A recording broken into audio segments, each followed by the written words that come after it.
Close your eyes and imagine the world before cities, before farming, before even the first villages. An ancient earth where the nights were long, the forests deep, and every shadow carried both danger and mystery. In this world, fire was more than light, more than warmth. It was life itself. To hold fire was to hold survival in your hands, a fragile flame that could mean the difference between safety and fear, hunger and nourishment, life and death. Picture a small group of humans huddled in darkness, their faces lit by a single flickering glow, the crackle of wood sounding like music against the silence of the night. Beyond the circle of light, predators watched with glowing eyes. The cold pressed close, and the unknown stretched endlessly. But within the glow of fire, there was safety, comfort, and something even deeper, a sense of belonging. This was not just survival.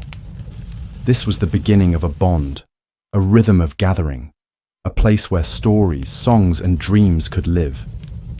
Tonight, we will walk with them, back to the time when fire was still a miracle, when the spark itself carried the promise of dawn. Long before written words or stone monuments, long before farming reshaped the earth or cities rose against the horizon, our ancestors lived in a world of shadows where fire was not yet theirs to command, but an untamed force of nature that flickered at the edge of their existence, sometimes feared, sometimes worshipped, always desired. For lightning strikes would split the skies and set trees ablaze, sending flames leaping into the night, or volcanoes would roar and spill rivers of fire across the land. And in these moments, early humans and their cousins gathered at a distance, watching the dance of heat and light with awe and terror. For here was something alive, something that devoured wood and roared like beasts, yet gave warmth against the cold and pushed predators back into darkness. Imagine small groups huddled at the forest's edge after a storm, the smell of smoke hanging heavy, embers glowing red in fallen branches, and one brave figure reaching out with a stick to snatch a fragment of flame, carrying it carefully back to a cave or shelter, shielding it from wind and rain, realizing with trembling hands that this fragile glow could be preserved, fed, nurtured, and in doing so could extend life itself. For to hold fire was to master a force older than humanity, a gift taken from the sky and made into a companion. And once this miracle was kept alive, it became the center of life, no longer only a random gift from nature, but a treasure guarded night after night. Sparks blown back to life with breath, twigs fed carefully to flame, until whole generations learned the rhythm of tending fire, of knowing when to add wood, when to let it rest, how to protect it from rain, how to carry embers wrapped in bark or ash across miles of travel so that fire never died, because if it did, survival itself could flicker out with it. In time, curiosity pushed further, and what had begun as chance became practice. For somewhere, somehow, one group learned that stones struck together could send sparks into dry grass, or that sticks rubbed with patience could kindle smoke and flame. And with this leap, humanity no longer relied only on storms and volcanoes, but had taken fire into their own hands, making it truly theirs. And this changed everything. For now, nights were no longer endless voids of fear, but circles of light and safety. Meat was no longer eaten raw, but roasted, softer, richer, safer. Bones could be boiled for marrow, roots softened to nourishment. New landscapes opened because warmth meant survival in cold places once forbidden. Predators that once prowled freely now hesitated at the edge of light. And within this glow, humans themselves began to change. For around fire they gathered in circles, warmth binding them together, stories whispered in tongues not yet written. Songs hummed as sparks drifted to the stars, shadows dancing across cave walls like living spirits.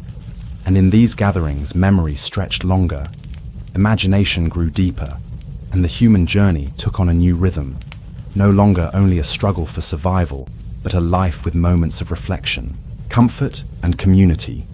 For fire was not only warmth or light, but the first hearth, the first classroom, the first stage, the first temple, where lessons were taught, myths were born, and bonds were strengthened.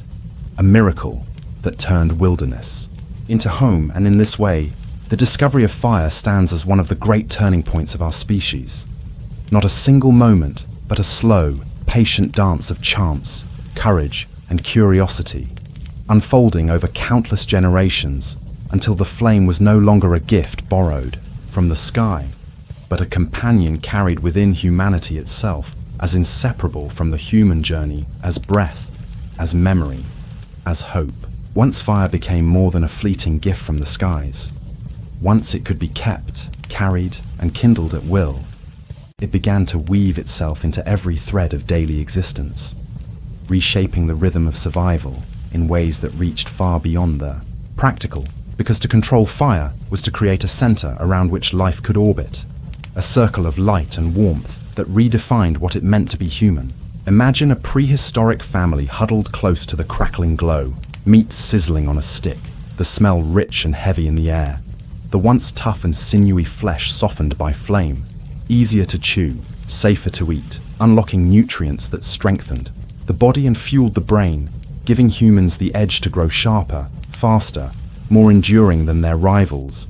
For fire was not only a tool of safety, but of transformation, and with each cooked meal bones grew stronger, minds clearer, communities healthier, extending lifespans and reducing the toll of sickness carried by raw flesh or spoiled food.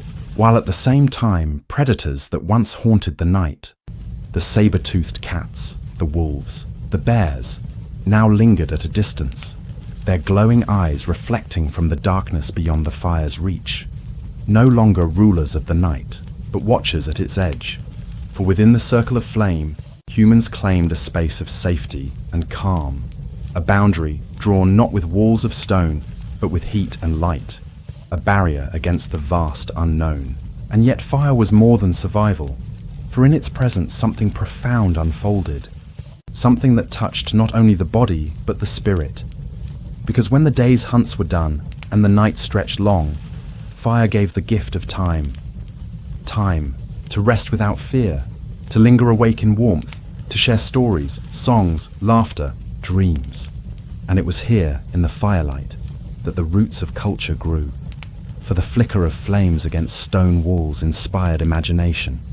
Shadows dancing like spirits gave rise to myths. Sparks drifting into the sky suggested worlds beyond. The visible, and words once used only for warning or need, began to stretch into tales, into teachings, into memories shared across generations, creating continuity, identity, and belonging.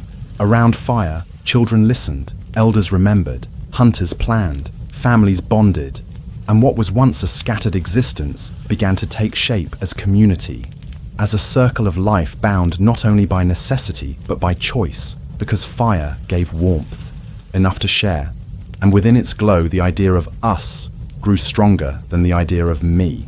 For cooperation and trust deepened when faces were seen not in daylight alone, but in the gentle glow of night.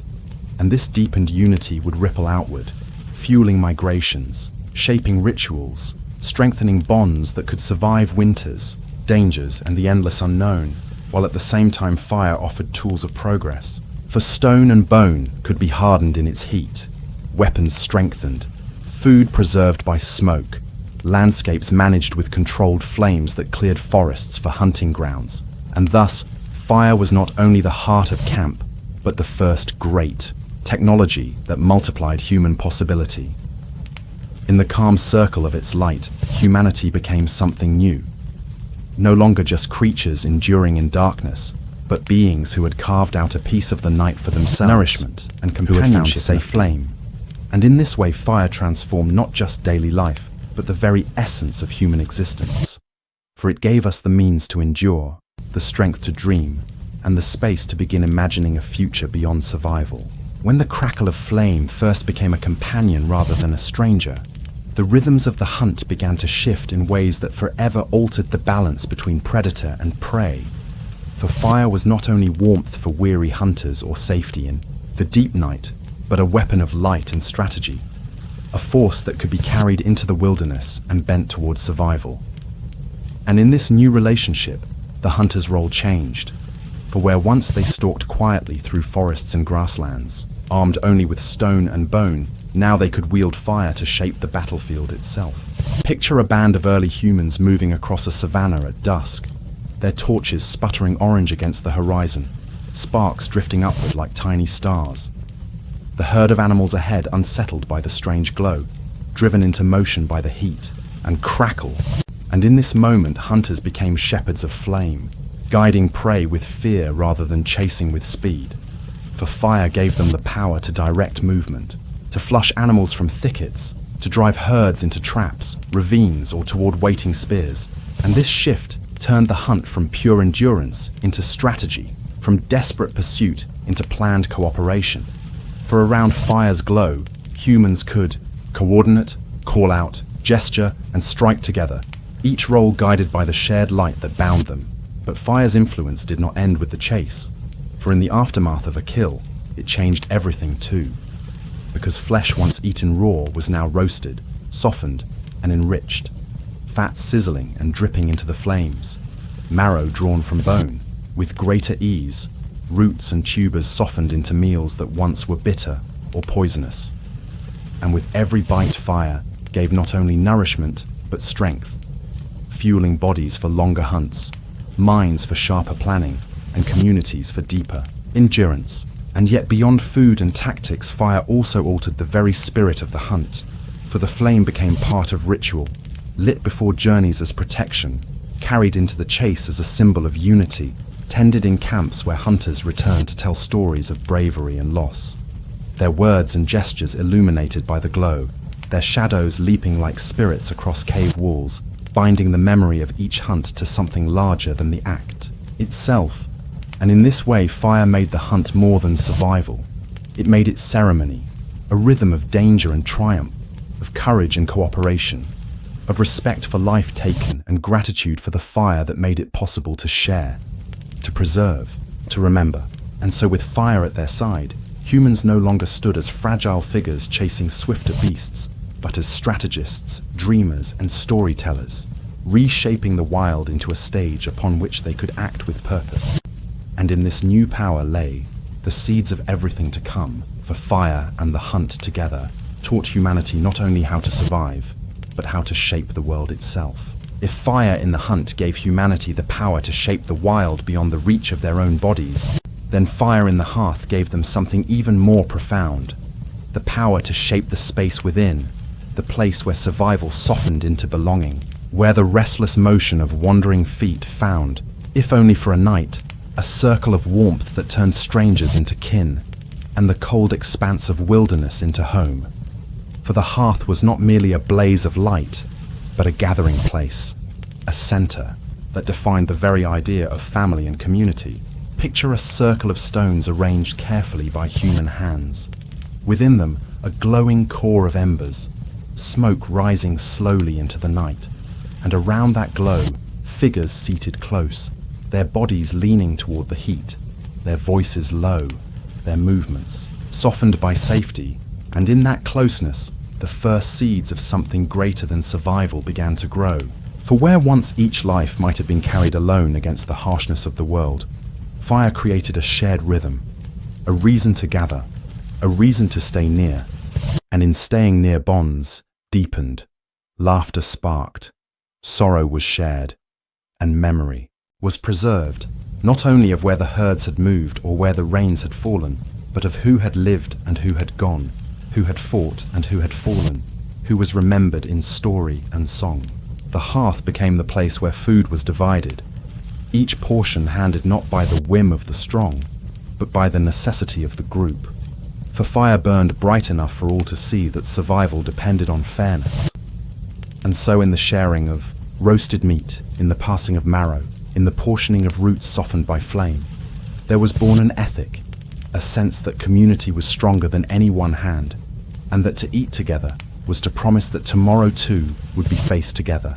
Children grew in this glow, their eyes wide as they watched sparks leap upward, their ears open as they listened to stories told by elders, learning not only the skills of hunting and gathering, but the deeper rhythms of patience, memory, and meaning. For within firelight, words were transformed from instructions into narratives, from simple warnings into myths. And these myths gave shape to the invisible, explaining thunder, guiding seasons, naming the stars, weaving animals into spirits, and in this way, fire did more than warm bodies. It warmed imagination, igniting the landscapes of the mind as surely as it lit the darkness of the night. And within the hearth, humans learned not only to speak, but to listen, not only to survive, but to dream. And this dreaming became as essential as the food cooking on the flames, for it bound the present to the past and carried both into the future, ensuring that knowledge would not vanish with each passing life, but would endure, carried forward in story, in ritual, in the simple act of sitting together beneath smoke and stars. The hearth also reshaped the pace of life, for where once darkness pressed humans into silence and stillness, fire stretched the day into night, creating hours where hands could work flint, weave fibers, carve bone, shape tools, hours where songs could be sung, laughter could rise, and the silence of wilderness was broken not only by the cries of beasts, but by the voices of humanity itself. And in this extension of time, the human story lengthened, layer upon layer, memory upon memory, until each hearth became not only a place of survival, but an archive of the human spirit. And though hearths would be left behind when groups moved on, though camps would fade into ash and wind, the memory of those circles endured, each new fire a continuation of the last, each new hearth a thread in an unbroken chain stretching back tens of thousands of years, carrying with it not only warmth and safety, but the very essence of what it meant to be human, to gather, to share, to remember, to belong. So the hearth was not a stone or a flame, but a center, a heartbeat, a first home in a world without walls, proof that even in the most fragile and fleeting shelters, humanity could create permanence, not in stone or wood, but in the bonds that burned as brightly as the fire itself. And in this permanence lay the beginning of culture, of identity, of everything that one day would rise into villages, temples, and cities, yet always returning to the circle of fire where it all began. If the hearth gave humans a center, a reason to gather, then migration tested that center, for no circle of stones could ever remain forever. No ember could be left untended.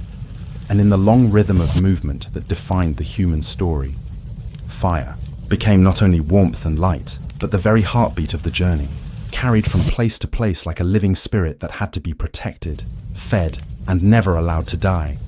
For to lose fire was to return to darkness, to hunger, to danger.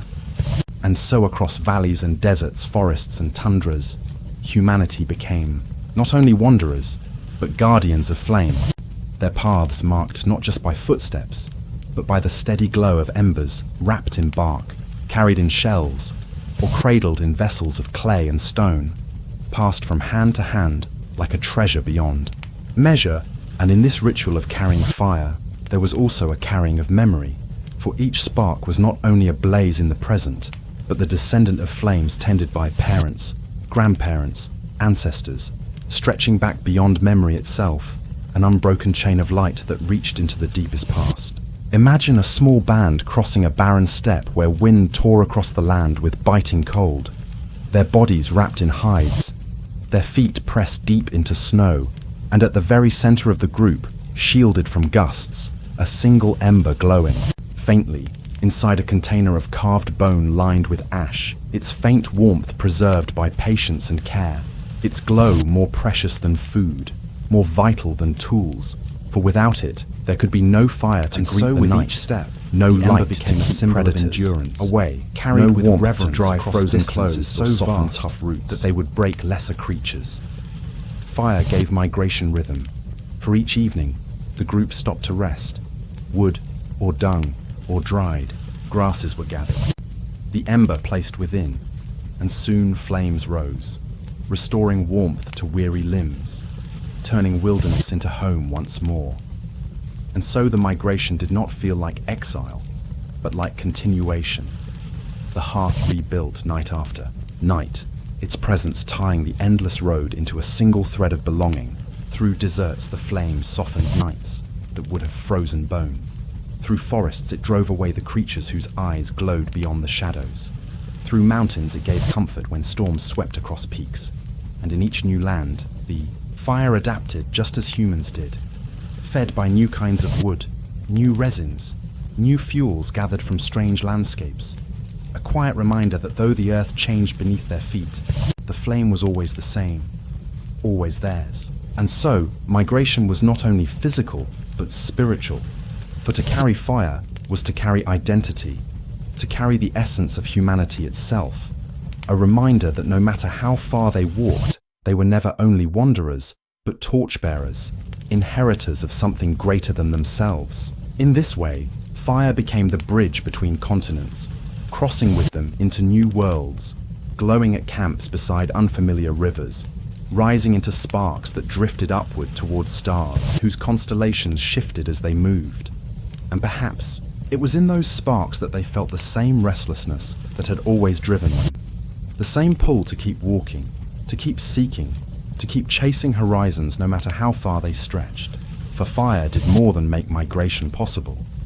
It made migration meaningful, turning footsteps into stories, journeys into traditions, and distant lands into extensions of the same hearth, so that whether on African savannas, Asian steppes, or icy tundra, humans could gather in a circle of flame and know they were home. For home was never only a place, it was the fire they carried with them, a light that turned the entire world into a dwelling, one ember at a time. If fire carried humanity across landscapes, if it gave warmth to bodies and light to eyes, then it also awakened something even deeper within the human spirit. The power of story, for around the glow of flames, voices softened, gestures lengthened, and the silence of the night became a canvas upon which imagination could paint, turning fear into myth, memory into tale, and the ordinary into wonder. For in the circle of firelight, the world was not only endured, but explained, not only survived, but understood. Imagine a group huddled beneath dripping trees as rain falls beyond the shelter, flames hissing as drops strike wood, sparks rising into the damp air, and within that glow an elder speaks, their face lit with flickering light, their hands tracing patterns in the smoke, and children lean forward, wide-eyed, while hunters nod slowly. For the story being told is not just a memory of the day's hunt, but a weaving of meaning, where animals become spirits, where rivers carry voices, where the stars themselves are guides. And in these stories, survival is transformed into culture, into something greater than the moment, something that can be carried forward not in bone or stone, but in memory. Fire gave stories their stage, for its light cast shadows that danced on cave walls, shadows that turned hands into wings, bodies into giants, hunters into spirits. And in that interplay between flame and darkness, imagination found its first theatre, one where stories were not only heard but seen, not only told but felt, as laughter and gasps rose with the crackling of wood, each tale binding the group together, strengthening bonds as surely as shared meals and shared hunts. And in those stories lay the seeds of identity, for groups carried their tales as carefully as they carried embers, passing down the myths of ancestors, the warnings of dangers, the maps of land, the lessons of life. And though no words were yet written, the stories lived in memory, repeated until they became rhythms as sure as the heartbeat, until every child knew them, until every adult carried them, until they were as permanent as the constellations above.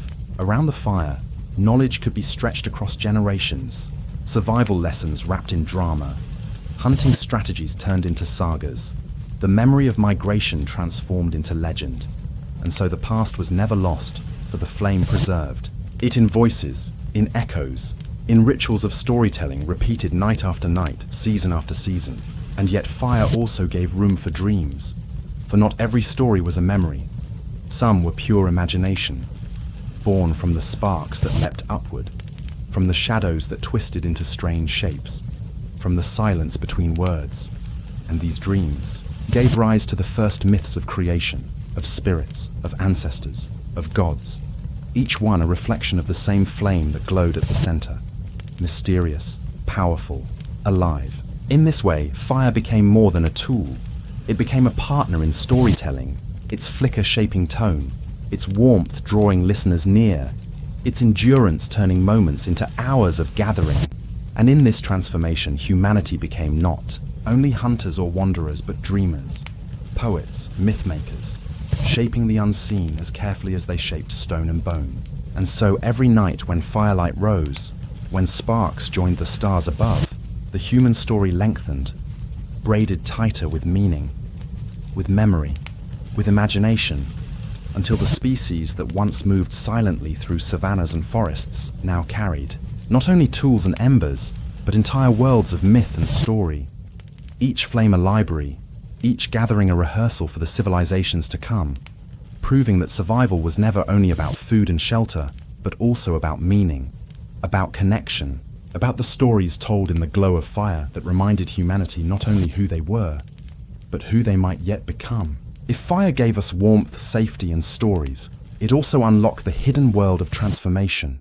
For within its heat, matter itself could be changed, bones hardened, stones reshaped, food softened, and in this quiet miracle lay the seeds of innovation, the first steps toward mastery of the physical world. For humans learned not only to use fire, but to experiment with it, to test what happened when different things were placed within its flames. And slowly, the sparks of curiosity grew into the blaze of invention. Picture a hunter returning with tough roots that would break teeth if eaten raw, tossing them into the coals to soften, only to find them not only easier to chew, but richer, sweeter, their hidden nourishment unlocked by flame. And so the discovery of cooking spread, not as a single leap, but as countless small experiments repeated across countless fires, until the human diet itself changed. Bellies filled more fully, strength grew, minds sharpened, and time once spent endlessly chewing was freed for thought, for talk, for dreaming. And in this way, fire shaped the very body and brain of our species. But fire did not stop at food. For bone placed in flame grew harder, making points sharper, tools stronger, ornaments more enduring. And when humans noticed how stone cracked with heat, how certain rocks glowed and fused, a door was opened to the deep secrets of the earth itself, leading eventually to pottery, to metal, to the long, slow chain of invention that would one day forge civilizations. Yet even in the earliest days, the spirit of innovation around fire was more than practical. It was playful, for curiosity itself was fed by flame, as children threw twigs and watched them flare, as elders experimented with resins that made smoke, thick or fragrant, as sparks were guided into patterns. And each experiment, no matter how small, was a lesson in possibility, a reminder that the world could be shaped, not only endured. The glow of coals became the first laboratory, a place where imagination met matter, where humans learned that change could be made, that the world was not fixed but malleable. And in this realization lay the foundation for every future step of progress.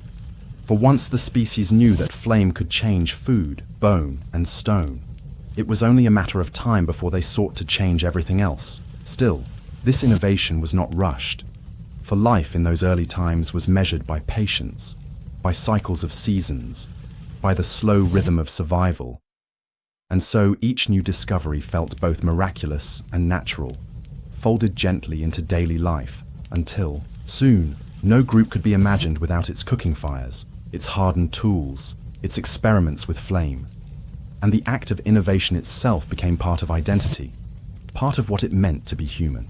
And so fire was more than warmth or light or spirit. It was a crucible of invention, the silent teacher that whispered possibilities, reminding humanity that survival could become improvement, that necessity could give birth to creativity, that, within the flicker of flames, there was always more to discover, more to shape, more to dream. And with this realization, humanity began to step out of mere survival into the first dawn of mastery, carrying forward the quiet truth that every spark holds not only heat, but potential. If migration taught humanity how to carry fire, and innovation showed them how to shape it, then community revealed its truest power. For around the hearth, something greater than survival began to take form. Bonds that were invisible, but stronger than any spear, Connections that wove individuals into families, families into bands, and bands into tribes, and all of it circled around flame. For in the quiet space between shadows and light, where warmth drew bodies closer, the sense of we began to outweigh the solitude of I. Imagine a small cluster of shelters set against a ridge, night falling heavy and cold, and at the very center a fire burning steady, its glow visible from all corners, its smoke curling upward as a signal to any who wander. Here is safety, here is belonging.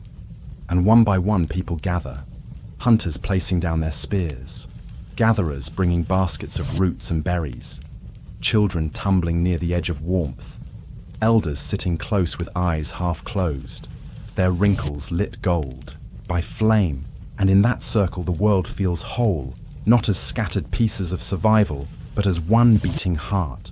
For fire does not belong to one person, it belongs to all, and in tending it together, humans began to tend to one another. Someone adds wood, someone stirs embers, someone shields sparks from the wind.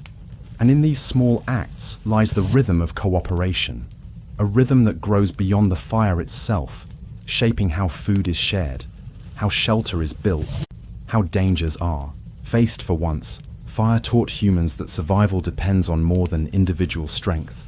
It depends on trust, on patience, on contribution, on the understanding that the flame must be kept alive, not by one, but by all. And so the hearth became the symbol of unity, its circle of light binding people together, its smoke rising as the common breath of the group, its warmth touching every skin without choosing, reminding each that they belonged, that they were part of something greater.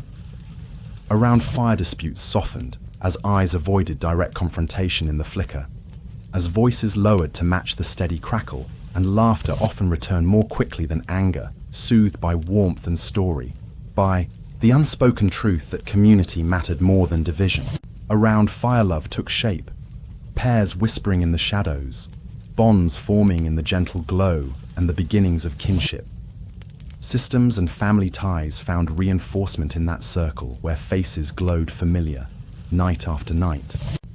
Around fire, grief was shared, losses mourned, not in silence but together, as smoke carried sorrow upward, embers burning like memories that could never be fully extinguished. And around fire decisions were made, elders consulted, hunters planning paths, gatherers choosing which valleys to walk. And though there was no council hall, no stone walls, the hearth was the first parliament, the first court, the first sacred space where collective voices mattered. Community thrived in firelight, for the flame gave structure to time itself, days measured by sunrise and sunset, nights by the steady burning of logs. And within that rhythm, humans learned to wait, to listen, to trust, building habits of cooperation that would one day make villages, towns, and cities possible.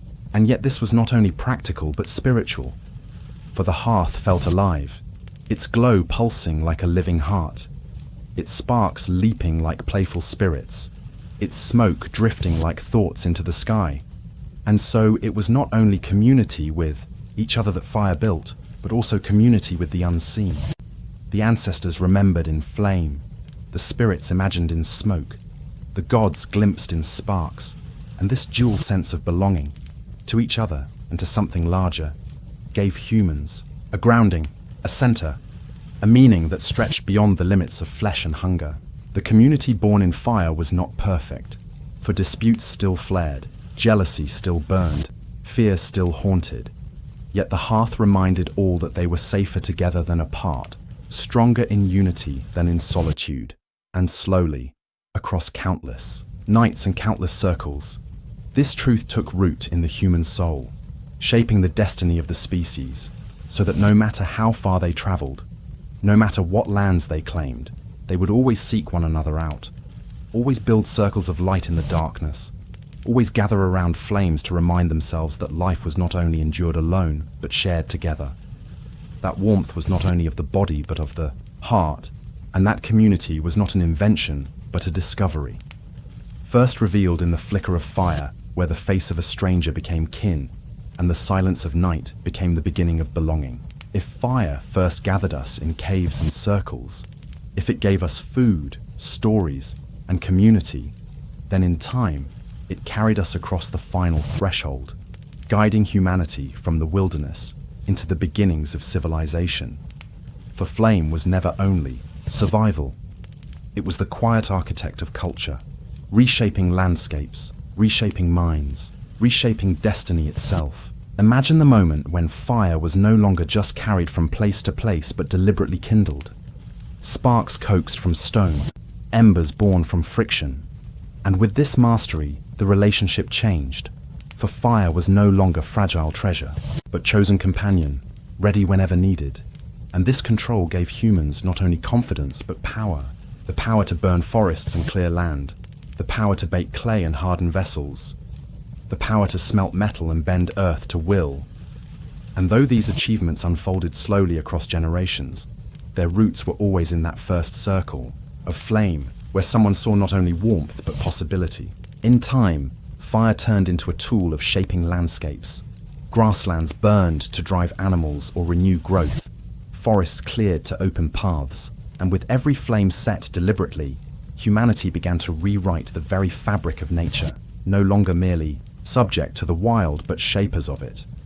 And with this came both abundance and responsibility. For fields could be planted where once stood trees, harvests gathered where once ran herds. And though farming was still far in the future, the seeds of it were already smouldering in the ashes of cleared ground. Fire also turned earth itself into something new.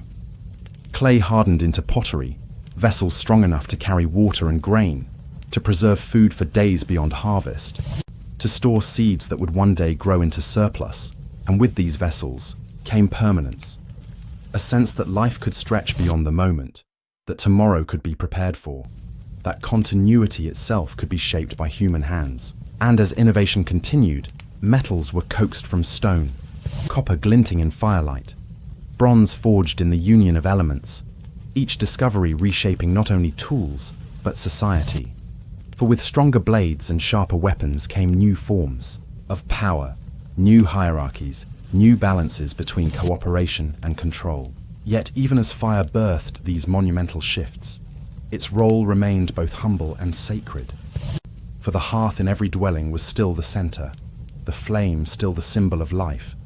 And even as villages rose, as stone walls and clay houses multiplied, each home still carried within it the same truth that had lit caves long before. Without fire there was no warmth, no food, no safety, no community. So it is that the earliest cities can be imagined as great expansions of the hearth, circles of firelight stretching outward, each flame part of a greater whole, each home reflecting the same unity of survival and meaning, until one could look upon the glow of torches along walls, lamps in streets, hearths in homes, and see not chaos but order, not wilderness but civilization. And yet civilization was not only material, it was spiritual too. For fire remained sacred, carried into temples, honored in rituals, worshipped as divine flame, eternal hearths kept alive by priestesses or guardians, symbols of the continuity of people and their gods, their ancestors, their futures. And in this sacredness, humanity found both comfort and awe, the same awe their ancestors had felt watching sparks rise against the black of prehistoric night. Thus fire bridged the oldest past with the first future, carrying within its glow all the layers of meaning it had gathered: tool and weapon, cook and protector, hearth and altar, story and spirit. And it is no exaggeration to say that without fire, civilization itself could not have been born. For flame was the first technology, the first stage, the first teacher, the first symbol of belonging, the first reminder that the world could be changed, and in its steady light, humanity stepped forward, leaving behind the endless uncertainty of the wild and entering the long dawn of society, where the glow of the hearth became the glow of the city, and the fire that once flickered on cave walls now illuminated the rising towers of human ambition, always whispering the same truth it had carried for hundreds of thousands of years, that within its flames lies not only survival, but destiny.